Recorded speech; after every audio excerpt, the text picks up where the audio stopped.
Have you ever wondered where your SD card slot is on your chart plotter or how you can quickly dim down your display? Well, in this video we will now take a closer look on the backside and the various buttons of our AXIOM chart plotters from Raymarine. I'm Mo from MARCOM and I will guide you through the video. Short side note. The content of this video was created by me and my team, but we used AI to translate my voice, so please excuse any minor pronunciation errors from now on. Having said that, let's get started with the video.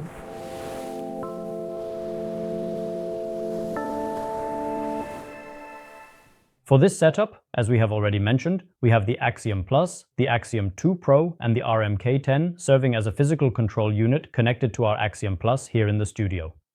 The AXIOM Plus display here in our studio represents all of the various devices that do not currently have a physical control unit. This includes the AXIOM device, the AXIOM Plus display, but also the AXIOM 2 XL and the AXIOM XL. The only thing we can actually operate on these devices externally is just the primary power button. This button is located at the bottom right edge of the screen on these displays. To turn it on, gently press down on the illuminated red power button with your finger and slide it across to the right side. The device will then begin to power on and start the full booting process. So, regarding the external operation of this unit, there is nothing further that needs to be added here. Now let's take a look at devices with a physical control unit. Here in the studio we have the AXIOM 2 Pro for this purpose.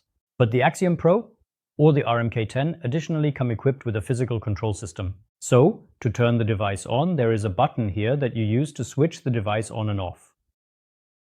But we also find many additional functional buttons here that allow us to operate the device. So let's examine each of these components in detail from top to bottom. There is a special feature for the AXIOM 2 Pro display. You can actually swap out the buttons on the physical control unit. By default, the physical control unit is delivered in the autopilot version. But if you don't have an autopilot, then you simply don't need these buttons. Included with your chart plotter, you'll find a set of spare replacement buttons specifically provided by Raymarine. You can then install these yourself. In another video in this chapter, I want to show you in detail how to swap out and install the buttons. So if that's relevant for you, I'll see you in that video as well. We'll now focus on the functions assigned to the buttons. We'll take a look at the button assignments on the AXIOM 2 Pro device. At the top center of the device, you'll find the button with a small flag and a red person next to it. This button has a dual function. With a simple and quick short press of the button, we establish a new navigation waypoint at our current position. If we hold this button down for at least 3 seconds, we trigger a man overboard alarm at our exact current geographical location. Directly below it on the left is the home button with the house icon. So if we're in an active application and want to return to the home screen at any given moment, we can get back to the home screen with a simple single press of this button. To the right of it is the main navigation menu button with the 3 horizontal bars icon. For example, if we're currently in the chart application, we can open the menu for the chart application by simply pressing down on this button. If we're in the radar application, pressing it will open the radar menu. Located below these buttons is a versatile rotary knob with several functions, referred to as the unicontroller.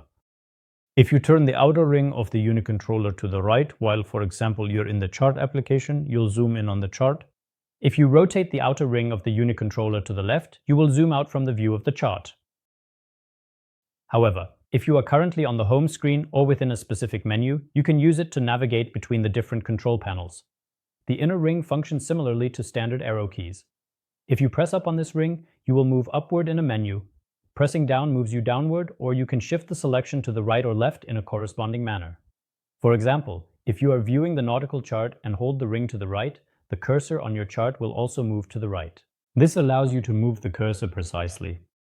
If you want to confirm a specific position or a particular setting, press the button located in the center of the unicontroller. Clicking this button on the unicontroller is exactly equivalent to tapping with your finger on the touch screen, similar to an enter function. Located directly below the unicontroller is the convenient back button. By pressing it, you will always return immediately to the previous page you were on.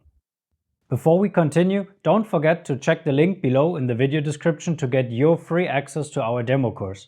In our online course, you will find further videos about your AXIOM chart plotter as well as free checklists to download. So I will see you there after the video.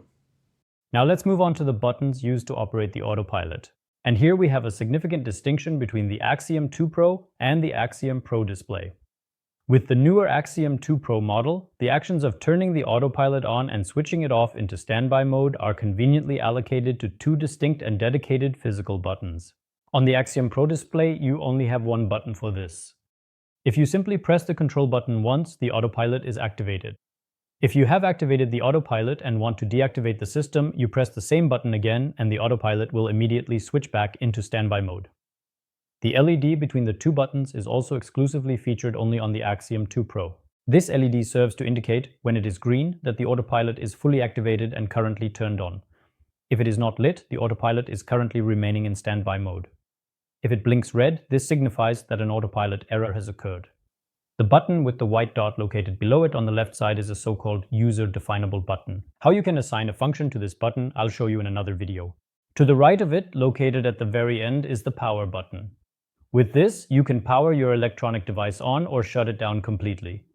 If your device is already switched on and you press this button for just a short moment, the so-called shortcut menu will open. An important side note: on practically every single one of the devices installed on ships, the power button also always includes the dimming function. So if you arrive at night and have dimmed your device, then turn it on the next morning and suddenly notice and think, "Oh, my device is completely broken." The display is still black, the device isn't starting up at all. In that case, just press the power button several times in a row and the device should brighten up. By the way, this does not only apply to your Raymarine chart plotter, but should be set up for all electronic devices installed on board. Even on the bridge of a cruise ship, we can brighten our display screens again this way. Yet another exclusive button that is only available on the Axiom Pro model is the specific one that lets you easily switch back and forth between two different split screen displays. So if you are currently in the split screen mode and, for example, you want to switch from the active left side over to the right side, you can simply use this dedicated button to make the right side active with just one single click. Of course, you can switch back as well. This button is no longer available on the newer devices, such as the Axiom 2 Pro. On both the Axiom Pro and the Axiom 2 Pro models, the SD card slot is located on the lower right-hand side. To access it, you simply need to open the protective cover, and directly behind it, you will find the SD card slot. So, we have now taken a comprehensive look at the front of our devices, especially the buttons and their functions. Now let's take a much closer look at the back of these devices. On specific devices from the Axiom or Axiom Plus series, you will find that the SD card slot is situated on the back of the device. To access it, carefully open the cover and behind it you'll find the SD card slot. Additionally, on the back of our displays there are various connection options, such as for the sonar or via the bus system, the different sensors and transducers of our system. Especially with devices from the Axiom Pro series, you can see that you have significantly more connection options directly on the device. So you don't need any additional adapters. If you're interested in knowing exactly which connection is for which system, you'll also find an overview of this below the video.